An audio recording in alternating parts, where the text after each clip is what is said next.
আসসালামু আলাইকুম। এখন জানিয়ে দিব দেশ-বিদেশের আলোচিত সংবাদের শিরোনাম।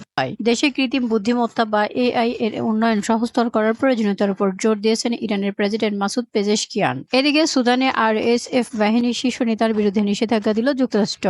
গৃহবন্দীর প্রস্তাব নাকচ করলেন ইমরান খান। পাকিস্তানের সাবেক প্রধানমন্ত্রী ইমরান খানকে স্বরাষ্ট্রমন্ত্রী মহসিন নাকভির মাধ্যমে গৃহবন্দী করার প্রস্তাব দিয়েছিল সরকার, তবে সেই প্রস্তাব প্রত্যাখ্যান করে দিয়েছেন ইমরান খান। এরদোগান আমার বন্ধু, তাকে আমি সম্মান করি, বলল ডোনাল্ড ট্রাম্প। আসাদ সরকারের পতনের পর সিরিয়ার ভবিষ্যৎ বিনির্মাণে তুরস্ক গুরুত্বপূর্ণ ভূমিকা পালন করবে বলে মন্তব্য করেছে নবনির্বাচিত মার্কিন প্রেসিডেন্ট ডোনাল্ড ট্রাম্প। ফ্লোরিডায় তার মারে লাগোয়া বাসভবনে একটি প্রেস ব্রিফিংয়ে এসব কথা বলে ট্রাম্প। সংবাদ সম্মেলনে ট্রাম্প সিরিয়ার পরিস্থিতি ও এই অঞ্চলে তুরস্কের গুরুত্বপূর্ণ ভূমিকার উপর জোর দিয়ে বিদেশি নীতির মূল বিষয়গুলো তুলে ধরেছে। এই সময় ট্রাম্প তুরস্কের প্রেসিডেন্ট রিসেপ তাইপ এরদোগান সম্পর্কে বলেন, তিনি আমার ভালো বন্ধু, তিনি এমন এক ব্যক্তি যাকে আমি খুব পছন্দ ও সম্মান করি। তিনি বলেন, প্রধান শক্তি হিসেবে তুরস্কের আঞ্চলিক ভূমিকা ও